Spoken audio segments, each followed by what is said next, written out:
Hello दोस्तों, स्वागत है आप सब लोगों का हमारे यूट्यूब चैनल फटाफट पढ़ाई में। दोस्तों, आज इस वीडियो में हम लोग ह्यूमन रिप्रोडक्शन के नीट एग्ज़ाम के प्रीवियस ईयर क्वेश्चन करने वाले हैं। तो देखो, पहला अपना क्वेश्चन है नीट 2021 में आया हुआ। स्तनधारी में शुक्राणु बंधन के ग्राही कहाँ उपस्थित होते हैं? तो सिंपल सा क्वेश्चन है। जो ओवम है अंडाणु, उसकी जोना पेल्यूसिडा पर पाया जाता है, तो ए ऑप्शन अपना करेक्ट होगा। इसके बाद हम लोग अगले क्वेश्चन पर चलते हैं अपने। अगला क्वेश्चन अपना, नर जनन तंत्र में शुक्राणु कोशिका के परिवहन के सही क्रम का चयन करना है। तो सबसे पहले देखो, मैं स्पर्म या शुक्राणु के निर्माण की बात करूं, जिसे हम लोग स्पर्मेटोजेनेसिस भी कहते हैं, तो वो जो है सेमनीफेरस ट्यूब्यूल, शुक्र जनन नलिका में शुक्राणु का निर्माण होता है। तो वहीं से शुक्राणु की शुरुआत होगी। तो ऐसा ऑप्शन देखो जिसमें पहला जो है वो शुक्र जन नलिका दे रखा है, तो बी और सी ऑप्शन अपने पास ऐसा है। फिर उसके बाद वहाँ से शुक्र जनन नलिका से वो रेटिटेस्टिस वर्षण जालिका में जाता है। तो ऐसा ऑप्शन देखो, शुक्र जनन नलिका के बाद वर्षण जालिका, तो बी ऑप्शन में ऐसा है। तो बी ऑप्शन अपना करेक्ट होगा और यही शुक्राणु कोशिका के परिवहन का मार्ग होगा। आंसर तो हम लोगों को मिल गया है, फिर भी इसे हम लोग पूरा देख लेते हैं।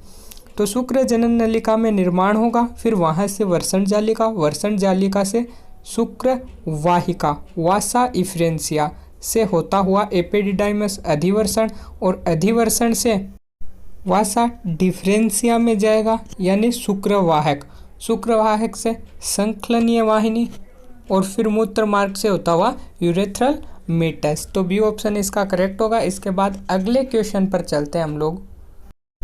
अगला क्वेश्चन अपना, शुक्राणु निर्माण का सही क्रम क्या है? स्पर्मेटोजेनेसिस का ऑर्डर हम लोगों से पूछा है। तो देखो, इस क्वेश्चन को करने से पहले हम लोग इसे एक डायग्राम के थ्रू समझते हैं, क्योंकि समझाने को मैं ऐसे भी समझा दूंगा, लेकिन डायग्राम के थ्रू समझाऊंगा तो आपको ज़्यादा अच्छे से समझ में आएगा और ज़्यादा क्लियरिटी आएगी। इसलिए हम लोग इसे एक डायग्राम के थ्रू समझते हैं। तो चलो, अब हम लोग शुक्राणु निर्माण की प्रक्रिया यानी स्पर्मेटोजेनेसिस को डायग्राम के थ्रू समझते हैं। सबसे पहले देखो, इसमें दे रखा है ऊपर ही ऊपर शुक्राणुजन कोशिका या फिर स्पर्मेटोगोनिया, जो कि द्विगुणित 2n होती है। सबसे पहले इसमें समसूत्री विभाजन होता है, जैसा कि डायग्राम में दिखा रखा है, और शुक्राणुजन को स्पर्मेटोगोनिया या शुक्राणुजन कोशिका से प्राथमिक स्पर्मेटोसाइट, प्राथमिक शुक्राणु कोशिका का निर्माण होगा। देखो, स्पर्मेटोगोनिया द्विगुणित है और समसूत्री विभाजन द्वारा प्राथमिक शुक्राणु कोशिका का निर्माण हो रहा है, तो प्राथमिक शुक्राणु कोशिका भी 2n होगी, डिप्लॉयड होगी। अब जो प्राथमिक शुक्राणु कोशिका है, इसमें पहला अर्धसूत्री विभाजन होगा, फर्स्ट मियोसिस होगा, जिससे कि प्रत्येक जो प्राथमिक शुक्राणु कोशिका है उससे दो द्वितीयक शुक्राणु कोशिका, द्वितीयक स्पर्मेटोसाइट का निर्माण होगा। अब अर्धसूत्री विभाजन से द्वितीयक स्पर्मेटोसाइट का निर्माण हुआ है, मतलब कि ये अगुणित होंगे, हेप्लॉइड होंगे, इनमें गुणसूत्रों की संख्या आधी होगी। अगर उनमें गुणसूत्र 46 है तो इनमें गुणसूत्र आधे होंगे यानी 23। अब जो द्वितीयक स्पर्मेटोसाइट या शुक्राणु कोशिका है, इनमें दूसरा अर्धसूत्री विभाजन होगा और प्रत्येक द्वितीय शुक्राणु कोशिका से 2 स्पर्मेटिड या शुक्राणु पूर्व का निर्माण होता है, जिनमें आगे चलकर विभेदन होगा और स्पर्मेटोजोआ या शुक्राणु का निर्माण होगा। अगर मैं बात करूं एक स्पर्मेटोगोनिया की, तो उससे 4 शुक्राणु या स्पर्मेटोजोआ का निर्माण होता है। इसी तरह अगर मैं बात करूं एक प्राथमिक शुक्राणु कोशिका, प्राथमिक स्पर्मेटोसाइट, तो उस एक से भी 4 स्पर्म बनते हैं। लेकिन अगर मैं द्वितीय शुक्राणु कोशिका या द्वितीय स्पर्मेटोसाइट की के रेफरेंस में बात करूं, तो आप लोग डायग्राम में देख सकते हो, 2 द्वितीयक स्पर्मेटोसाइट से 4 शुक्राणु बनते हैं, यानी 1 से 2 ही बनते हैं। यानी मैं कह सकता हूं कि प्राथमिक शुक्राणु कोशिका या स्पर्मेटोगोनिया के रेफरेंस में 1 से 4 शुक्राणु बनते हैं, और द्वितीय शुक्राणु कोशिका के रेफरेंस में 1 से 2 ही शुक्राणु बनते हैं। तो आप लोगों को अच्छे से ये चीज़ क्लियर हो गई होगी शुक्राणु जनन की क्रिया तो अब हम लोग क्वेश्चन देख लेते हैं, क्वेश्चन क्या था। तो देखो क्वेश्चन जो है वो अपना स्पर्मेटोजेनेसिस शुक्राणु निर्माण का सही क्रम पूछ रहा है। तो सबसे पहले स्पर्मेटोगोनिया, फिर उससे प्राथमिक स्पर्मेटोसाइट और द्वितीय स्पर्मेटोसाइट बनते हैं, फिर उससे स्पर्मेटिड और फिर स्पर्मेटोजोआ शुक्राणु का निर्माण होता है। तो ऐसा ऑप्शन कौन सा है? डी हम लोगों को दे रखा है, तो डी अपना करेक्ट ऑप्शन होगा और नीट 2013 में आया हुआ क्वेश्चन है। और ऐसे ही इजी क्वेश्चन एग्जाम में पूछे जाते हैं और एनसीईआरटी बेस्ड सारी चीज़ें पूछे जाती है, तो एनसीईआरटी को अच्छे से हम लोगों को पढ़ना है। चलो अगले क्वेश्चन पर चलते हैं अब हम लोग। अगला क्वेश्चन देखो इजी सा है, सिंपल सा है, नीट 2018 में आया हुआ है। सहगर्भता प्रेगनेंसी को बनाए रखने के लिए अपरा प्लेसेंटा कौन से हार्मोन स्रावित करता है? तो देखो प्लेसेंटा जो है सहगर्भता को बनाए रखने के लिए ह्यूमन कोरियोनिक गोनेडोट्रोपिन HCG, इसके अलावा HPL human placental lactogen, progesterone, estrogen और रिलैक्सिन हार्मोन का स्रावण करता है। तो ऐसे ऑप्शन देख लो कौन से में दे रखा है। सबसे पहले बात करता हूँ मैं ऑप्शन नंबर ए की। इसमें पहला है HCG, दूसरा HPL प्रोजेस्टेरोन एस्ट्रोजन, तो पहला ही अपना करेक्ट आ गया है। अगर रिलैक्सिन और दे रखा होता रिलैक्सिन हार्मोन तो भी सही होता। अगले ऑप्शन भी देख लेते हैं। HCG है, HPL है, एस्ट्रोजन है, रिलैक्सिन है, ऑक्जीटोसिन। ऑक्जीटोसिन गलत है, कहाँ से रिलीज होता है? पश्चपीयूष ग्रंथि। सी देखो HCG, HPL, progesterone, prolactin. Prolactin भी गलत। प्रोलैक्टिन जो है वो अग्रपीयूष ग्रंथि द्वारा स्रावित होता है। और इसी तरीके से डी ऑप्शन में ग्लूकोकोर्टिकोइड्स दे रखा है जो कि एड्रिनल कॉर्टेक्स द्वारा स्रावित होता है। तो इस हिसाब से अपना जो करेक्ट ऑप्शन है वो ए करेक्ट होगा। नीट 2018 का क्वेश्चन था। अगला क्वेश्चन है अपना नीट 2019 का। अच्छा क्वेश्चन है, कॉन्सेप्चुअल क्वेश्चन है। इस क्वेश्चन को आप तभी कर सकते हो जब आप लोगों ने इस चैप्टर को अच्छे से पढ़ा है समझकर। तो देखो क्वेश्चन क्या है, ओवम या अंडाणु केंद्रक से द्वितीय ध्रुवीय पिंड सेकेंडरी पोलर बॉडी कब बाहर निकलती है? तो निषेचन के बाद बाहर निकलती है। सी ऑप्शन अपना करेक्ट होगा। इसके अलावा थोड़ी सी मैं आपको इसकी एक्सप्लेनेशन भी दे देता हूँ। तो देखो जब ग्राफियन फॉलिकल से ओवम रिलीज होता है यानी ओव्यूलेशन होता है, उस समय जो ओवम है वो सेकेंडरी oocyte अवस्था में रहता है। और जब इस सेकेंडरी oocyte में स्पर्म प्रवेश करता है यानी फर्टिलाइजेशन होता है, निषेचन होता है, उस दौरान ये सेकेंडरी oocyte ओवम अंडाणु और सेकेंडरी पोलर बॉडी का निर्माण करता है। कब? निषेचन के बाद, निषेचन के समय। तो सी ऑप्शन अपना इसका करेक्ट होगा। अगर आप लोगों ने इसे पढ़ रखा है तो बड़ी आसानी से कर सकते हो, वरना मैंने इसका थोड़ी सी एक्सप्लेनेशन दे दी है। अच्छा क्वेश्चन है, कॉन्सेप्चुअल है, रिपीट हो सकता है। अगला क्वेश्चन देखो नीट 2018 में आया हुआ अच्छा क्वेश्चन है। स्तनधारी भ्रूण की भ्रूण बाह्य झिल्ली उल्लभ किससे बनती है? उल्लभ यानी एमनियोन की बात कर रहा है। तो देखो एमनियोन जो है वो झिल्लियों के लिए द्रव्य से भरी एक गुहा है जो कि किस में पाई जाती है? स्तनधारी पक्षी और रेप्टाइल में पाई जाती है। अगर मैं बात करूं परिवर्धन की, तो परिवर्धन के दौरान जो है वो भ्रूणीय ऊतकों के फोल्ड से एमनियोन का निर्माण होता है। और ये जो एमनियोन है जो कि द्रव्य से भरी गुहा है, इसी में भ्रूण जो है वो लटका रहता है। और बात करूं इसका जो अंदर का भाग है वो एक्टोडर्म यानी बाह्य त्वचा, और बाहर का भाग जो है वो मध्य जन स्तर मीजोडर्म से बना होता है। और यही इस क्वेश्चन में पूछा गया है, एमनियोन किस से बनी होती है? तो अंदर से एक्टोडर्म और बाहर से मीजोडर्म यानी बाह्य त्वचा और मध्य जन स्तर। ऐसा ऑप्शन कौन सा है? तीसरा सी। तो सी अपना करेक्ट ऑप्शन होगा। अच्छा क्वेश्चन था। अगले क्वेश्चन पर चलते हैं।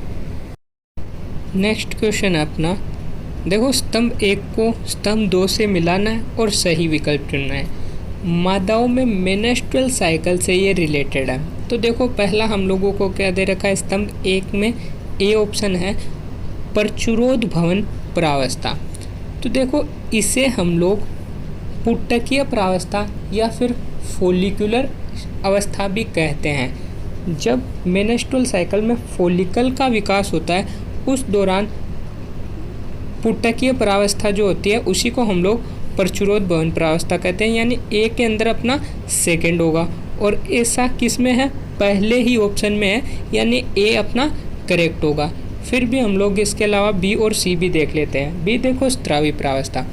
स्त्रावी प्रावस्था जो है वो ओव्यूलेशन के बाद जब ग्राफियन फोलिकल जो है कार्पस ल्यूटियम में बदलता है और प्रोजेस्टेरोन हार्मोन का स्त्रावण करता है उसे ही हम लोग स्त्रावी प्रावस्था कहते हैं। यानी बी स्त्रावी प्रावस्था कौन सी है, पित्त पिंड प्रावस्था या कार्पस ल्यूटियम की प्रावस्था भी है, तो बी में 3 होगा। इसी तरह मैं बात करूं सी की, ऋतुस्राव। ऋतुस्राव देखो क्या है, जब गर्भाशय की एंडोमेट्रियम यानी कि अंतःस्तर टूटता है और ब्लीडिंग होती है मेनेस्ट्रुअल साइकिल में, शुरुआती अवस्था में ये होता है। शुरुआत के 2 से 3 दिन 3 से 5 दिन के वक्त ऋतुस्राव चलता है। तो सी में अपना फर्स्ट होगा गर्भाशय का अंतःस्तर का विघटन। इसी के साथ हम लोग अगले क्वेश्चन पर चलते हैं अपने। अगला क्वेश्चन नीट 2017 में आया हुआ है, क्षमतायन कैपेसिटेशन कहाँ पर होता है। तो सिंपल सा क्वेश्चन है, मादा जनन क्षेत्र या मादा जनन मार्ग, डी ऑप्शन अपना करेक्ट होगा। अगला क्वेश्चन देखो, अगला क्वेश्चन है अपना इनहिबिन के बारे में सही कथन पहचानिए। तो ये आप सीधा सीधा याद रख लेना, अंडाशय की कणी के कोशिकाओं द्वारा इनहिबिन उत्पन्न होता है और एफएसएच हार्मोन के स्त्रावण को संदमित करता है और ऐसा जो ऑप्शन अपना डी है, तो डी ऑप्शन अपना करेक्ट होगा। क्वेश्चन देखो, निम्नलिखित घटनाओं में से कौन सी घटना स्त्री में ओव्यूलेशन अंडोत्सर्ग से संबंधित नहीं है पूछा है। तो देखो ओव्यूलेशन की बात करूँ तो एक मेनेस्ट्रुअल साइकिल में एक ओवम बनता है, वो भी मेनेस्ट्रुअल साइकिल के बीच में। अगर मैं बात करूं मेनेस्ट्रुअल साइकिल की तो वो 28 दिन का होता है। वैसे अलग अलग महिलाओं में अलग अलग हो सकता है, लेकिन हम लोगों को नीट एग्ज़ाम के लिए एनसीईआरटी फॉलो करनी है, इसलिए हम लोग एनसीईआरटी के डाटा को ही ध्यान रखेंगे। तो एक मेनेस्ट्रुअल साइकिल जो वो 28 दिन का होता है, जिसमें से 14वें दिन ओव्यूलेशन होता है और उस दिन जो है जब ओव्यूलेशन होता है एलएच सर्ज होता है। एलएच सर्ज क्या होता है, एलएच हार्मोन के प्रभाव में एक पूर्ण परिपक्व ग्राफियन फॉलिकल से ओवम का रिलीज होना ओव्यूलेशन है और इस समय एलएच सर्ज होता है। एलएच सर्ज यानी एलएच हार्मोन के प्रभाव में एलएच हार्मोन अपनी उच्च सांद्रता हाई पीक में मौजूद होता है और उस कंडीशन में ओव्यूलेशन होता है। और अगर मैं बात करूं ओवम की तो वो सेकेंडरी oocyte अवस्था में रिलीज होता है। तो देख लो हम लोगों को इस क्वेश्चन में पूछा है अंडोत्सर्ग से संबंधित नहीं है, तो पहला ऑप्शन देखो ग्राफियन पुटक का पूर्ण विकास, हाँ बिल्कुल पूर्ण विकसित ग्राफियन पुटक या ग्राफियन फॉलिकल होना चाहिए, ए सही है। बी सेकेंडरी oocyte का निर्मोचन, बिल्कुल। सी एलएच प्रवाह है, एलएच सर्ज होता है, बिल्कुल। तो पहले 3 ऑप्शन सही है, तो डी अपने आप गलत हो जाएगा, एस्ट्राडाइओल की कमी, और ऐसा कुछ भी नहीं होता है, तो अपना डी ऑप्शन करेक्ट होगा। ओव्यूलेशन से एस्ट्राडियोल की कमी संबंधित नहीं है, बाकी तीनों ओव्यूलेशन से संबंधित है। अगला क्वेश्चन देखो, सिंपल सा क्वेश्चन 2015 में आया हुआ, एंट्रम पुटक में निम्नलिखित में से कौन सी सतह अकोशिकीय होती है। तो जोना पेल्यूसिडा जो है वो अकोशिकीय होती है, सी ऑप्शन अपना करेक्ट होगा। अगले क्वेश्चन पर चलते हैं अब हम लोग। अगला क्वेश्चन देखो, फिर से 2015 का क्वेश्चन है, मानव मादाओं में अर्धसूत्री विभाजन सेकेंड किसके पूर्ण होने तक नहीं होता है। तो पहले भी रिपीट हो चुका है ये क्वेश्चन, निषेचन के पूरे होने से पहले नहीं होता है, ए ऑप्शन अपना करेक्ट होगा। अगला क्वेश्चन देखो, रक्त बहाव किसकी कमी के कारण होता है। नीट 2013 में आया हुआ क्वेश्चन है। तो देखो मैं बात करूँ अगर महिलाओं में मेनेस्ट्रुअल साइकिल की, तो उसके जो शुरुआती अवस्था है जिसमें 3 से 5 दिन तक ब्लीडिंग या फिर रक्त स्त्राव होता है, वो जो है किस कंडीशन से होता है, वो जो गर्भाशय है, यूटेराइन है, उसकी एंडोमेट्रियम के टूटने के कारण होता है। और एंडोमेट्रियम जो है उसको बनाए रखने के लिए जो है वो प्रोजेस्टेरोन हार्मोन की आवश्यकता होती है। और इसी अगर प्रोजेस्टेरोन हार्मोन में कमी हो जाएगी तो ब्लीडिंग शुरू हो जाएगी। तो ए ऑप्शन अपना करेक्ट होगा।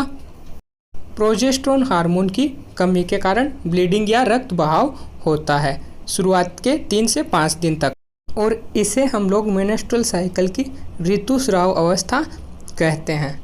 मेरे हिसाब से आप सब लोगों को क्लियर होगा ये क्वेश्चन, और इसका अपना first option A option correct होगा। अगले क्वेश्चन पर चलते हैं अब हम लोग। अगला क्वेश्चन देखो, फिर से नीट 2013 में आया हुआ है।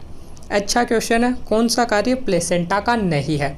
तो ए ऑप्शन देखो, भ्रूण को ऑक्सीजन और पोषक उपलब्ध करवाने में मदद करता है प्लेसेंटा। सही बात है, हम लोगों को जो सही नहीं है वो चुनना है, तो पहला तो सही है। दूसरा देखो, एस्ट्रोजन का स्रावण करता है। अगर मैं बात करूँ प्लेसेंटा की, तो प्लेसेंटा जो है वो human chorionic gonadotropic hormone HCG, इसके अलावा HPL human placental lactogen, estrogen, progesterone और रिलैक्सिन हार्मोन का स्रावण करता है। तो बी भी अपना सही है।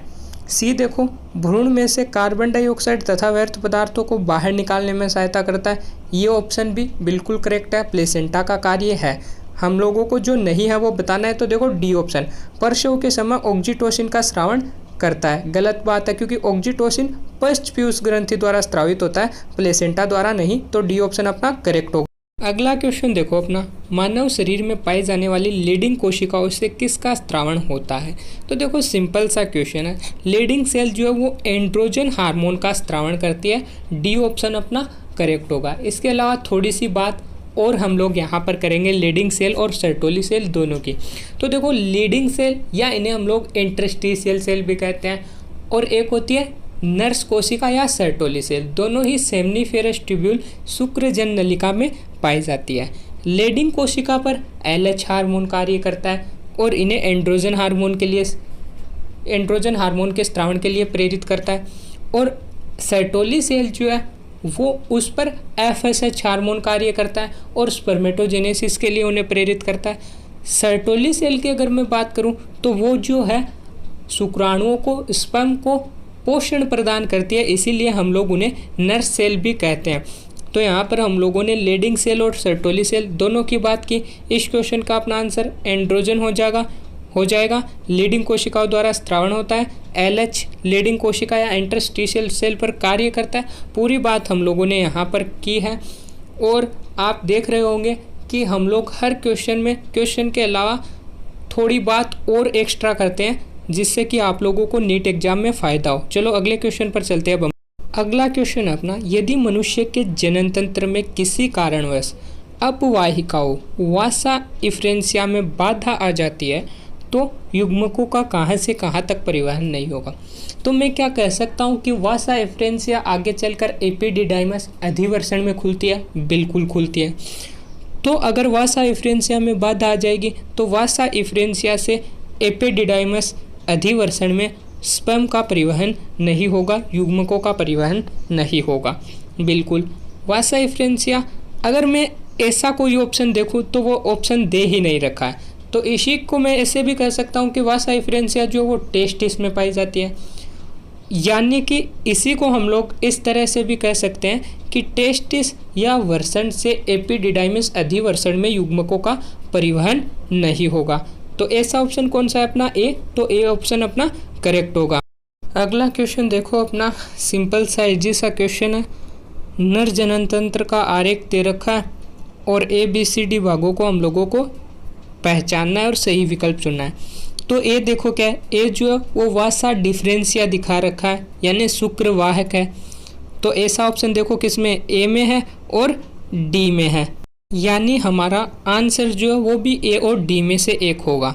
बी देखो क्या है, बी जो है वो शुक्राशय है, तो ए में भी शुक्राशय दे रखा है और डी में भी शुक्राशय दे रखा है। सी जो है उसकी बात करूँ तो वो प्रोस्टेट ग्रंथि है, प्रोस्टेट ग्रंथि। तो देखो ए में प्रोस्टेट दे रखा है लेकिन डी में बल्बोयुरेथ्रल दे रखा है, तो डी गलत होगा। अपना आंसर तो यहीं से ए ऑप्शन आ जाएगा, ए अपना आंसर करेक्ट होगा। और जो डी दिखा रखा है वो बल्बोयूरेथ्रल ग्रंथि है जो कि ए में दे रखा है, तो ए अपना करेक्ट आंसर है। अगला क्वेश्चन देखो अपना, स्तनधारी में या स्तनपायी में कार्पस ल्यूटियम का मुख्य कार्य निम्न को ही पैदा करना होता है। Estrogen, progesterone, HCG, relaxin. किसको उत्पन्न करता है? तो देखो सबसे पहले मैं बात करता हूँ कार्पस ल्यूटियम बनता कैसे है। ओव्यूलेशन के बाद जो ग्राफियन फॉलिकल है वो ही कार्पस ल्यूटियम में बदलता है। कार्पस ल्यूटियम का कार्य मुख्य रूप से प्रोजेस्टेरोन हार्मोन का स्त्रावण करना होता है, और ये जो प्रोजेस्टेरोन हार्मोन है वो गर्भधारण की स्थापना और उसके रख रखाव के लिए बहुत आवश्यक हार्मोन है।